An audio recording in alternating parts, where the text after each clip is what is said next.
কি বলো না বলো, মাসুদ স্যারের মন সম্বন্ধে তোমার জানা আছে? ওরা কি ওইভাবে সহযোগিতা করবো?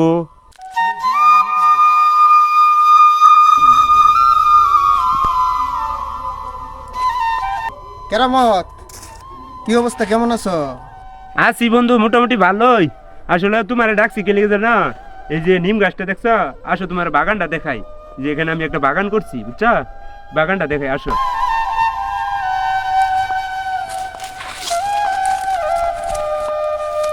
আসলে এই যে আমার বাগানটা, বুঝছো, এখানে তোমার নিয়ে আসার উদ্দেশ্য হইলো, কালকে জুলু কাকা আসলো, আসে একটা কথা বললো। পরে জুলু কাকারে আমি তোমার বলছি যে এখানে আমরা একটা আর কি গাছগাছালি লাগানোর ব্যাপারে। না তুমি এসে উকিল মানুষ, বুঝছা? এই যে দেখো আমাদের দেশে যে অক্সিজেনের ঘাটতি, এই ঘাটতিটা কিন্তু আমরা গাছ লাগাই পূরণ করতে পারি, বুঝছা? এখানে এই গাছ যদি আমার মতো নিজ নিজ উদ্যোগে সবাই লাগায়, এই যে দেখো আমি অনেক বাগান করছি, এখানে নিম গাছের চারা লাগাইছি, আরও চারা লাগাইছি, আরও লাগামো। অনাবাদি যে জমিগুলো আছে, এই জমিগুলোতে সবাই যদি চারা লাগায়, তাহলে আমাদের অক্সিজেনের ঘাটতিটা পূরণ হয়ে যাবে। তুমি একজন উকিল মানুষ, তুমি বিভিন্ন মানুষের সাথে চলাফেরা করো, যাতে কিছু অর্থায়নের মাধ্যমে গরিব মানুষকে গাছ দেওয়া যায়, তাহলে দেশের উপকার হইলো, গরিব মানুষের উপকার হইলো। এখন দেখো, তুমি যে উদ্যোগটার কথা বলছো, বুঝতে পারছো? সেই উদ্যোগটা আসলে নিতে গেলে আমাদের কিন্তু অনেক অনাবাদি জমি আছে, সবগুলার মধ্যেই কিন্তু আমাদের গাছ রুইলে, আসলে তুমি যে কথাটা বলছো এটা খুবই গুরুত্বপূর্ণ একটা কথা বলছো। এর সে কিন্তু ইম্পর্টেন্ট বর্তমান যুগের লেগে আর কোনো কথা হয় না। মানুষ আগে ছোটোবেলায় টিভি দেখতাম, বলতো কি জানো, গাছ লাগান পরিবেশ বাঁচান। এখন দেখি গাছ লাগান জীবন বাঁচান, এটা হয়ে গেছে। কারণ গাছ না লাগাইলে জীবনই বিপন্ন মানুষের। এখন না খুব গুরুত্বপূর্ণ একটা উদ্যোগ নিছ, এই জন্য আমি বন্ধু তোমার কাছে, মানে তোমাকে অনেক ধন্যবাদ। আমি তোমার কি বুঝাবো, তো আমার কি করতে হবে এখন জানো? আমার তো একা পক্ষে আমার সম্ভব না, কারণ এখানে প্রায় কয়েক হাজার গাছের দরকার। কারণ আমি আমার সিনিয়র আইনজীবী আছে অ্যাডভোকেট মাসুদ রানা সাহেব, তার সাথে একটু আলোচনা করি, এবং আরেকজন আছে বাংলাদেশ স্বেচ্ছাসেবক ফাউন্ডেশনের সভাপতি, হাইকোর্টের আইনজীবী অ্যাডভোকেট আবু বকর সিদ্দিক সাহেব। উনি তো, উনার কাজই হচ্ছে we went to pure oxygen, আমরা যেন নিরাপদ অক্সিজেন পাই, এই জন্য উনি একটা সংস্থা খুলছে।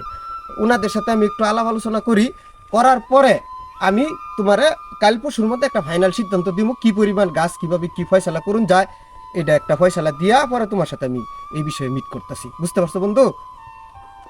আসলে বন্ধু, আমি তো এত দূর দূরান্তে দৌড় পারি না। আমি ওই, ওরা কি তুমি যাদের কথা বলতেছ, ওরা কি ওইভাবে সহযোগিতা করবো? আরে মিয়া, কি বলো না বলো, মাসুদ স্যারের মন সম্বন্ধে তোমার জানা আছে? মাসুদ স্যারের চেম্বারে দেখি তোমার হতদরিদ্র লোকজন আসে মামলা করার জন্য, তার বিনামূল্যে মামলা চালাইয়া দিতেছে মাসুদ স্যারে, কোনো টাকা পয়সা নিতেছে না।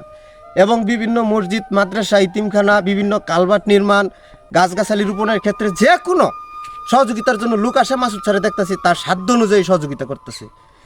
আর আবু বকর সিদ্দিক সাহেবের কথা যে বলছি, উনার কাজই হলো সারা বাংলাদেশ ব্যাপী বৃক্ষরোপণ করার কাজ। উনি নিজে উদ্যোগ নিছে এবং সবাইরে নিয়ে উনি উদ্যোগ নিছে। কিছুদিন আগে জেলা পরিষদ অডিটোরিয়াম, ওই অডিটোরিয়ামের দোতলায় একটা প্রোগ্রাম হয়েছে। ওই প্রোগ্রামে সবাইরে সে একটা করে বৃক্ষরোপণ করার লিগা সবাইরে খরচ দিয়ে দিছে। তো আমার কথা হইলো যে ওনারা যদি আসে, ওনারা আইসা নিজ উদ্যোগে যদি, মানে ওনারা সাথে থেকে যদি নিজ উদ্যোগে, এবং আমরা এলাকাবাসী যারা আছি তাদের সহ উদ্যোগ নিয়ে যদি আমরা এই গাছপালা রোপণ করতে পারি, নিম গাছ রোপণ করতে পারি, এবং মানে আমাদের এলাকার প্রত্যেকটা অনাবাদি জমি যদি আমরা প্রত্যেকটা জায়গায় যদি আমরা অল্প অল্প করে আমাদের কিছু সহযোগিতা করতে পারি গাছ লাগাইয়া, তাহলে কিন্তু আমাদের এই অক্সিজেনের ঘাটতিটা আর থাকবে না। বুঝতে পারছো? আচ্ছা দেখো কিভাবে করা যায় কাজটা। সবার জন্যই ভালো, পুরা পৃথিবীর জন্য, পৃথিবী বাঁচাইতে গেলে গাছের প্রয়োজন। তো সবার জন্য এই কাজটা ভালো, যারে দেশ সহযোগিতা নেওয়া যায় নেও, দেখো আমরা তো আছি। এক সময় দেহ আমরা তোমার কল চেপে কিন্তু পানি গেছি, কল চেপে পানি গেছি না? পানি তো কিনা খাওয়ার আলাপ প্রশ্নই উঠছে না, মাথা চিন্তাই করছে না যে আমরা পানি কিনে খামু। যদি কেউ এই আলাপ করতো যে এই এক গ্লাস পানির দাম 4 আনা, তখন কিন্তু মানুষের জুতা দেবে ঋতু কে লেগে জানো, যে পানিও কিনে খাওয়ার লাগে, উমুক ঘর কর টিউবওয়েল গেলেই তো হয়, উমুক ঘর মসজিদের কল গেলেই তো হয়, যেন ইচ্ছা কোনো ফ্রি সার্ভিস পানি। কিন্তু এখন আর, আগে যখন মানুষ আলাপ করছে এটা বিশ্বাস করছি না, কিন্তু এখন আর যুগে দেখো আমরাই 20 টাকা 25 টাকা 30 টাকা 35 টাকা লিটার পানি বোতল করে কিনে খাইতেছি।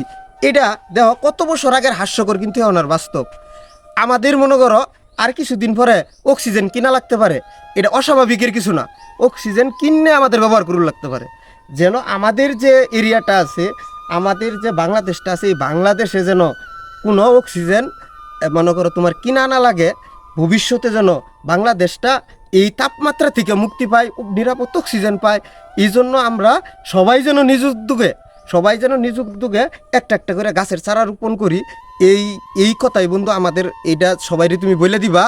এবং আমি স্যারেদের সাথে পরামর্শ করতেছি, করার পরে যা একটা ফাইনাল ডিসিশন হয় এটা নিয়ে আমরা আগামীকাল বসবো বন্ধু। এই বললা ও না, আমার আর কোনো কথা নাই, এই পর্যন্তই আমার কথা বন্ধু, ঠিক আছে।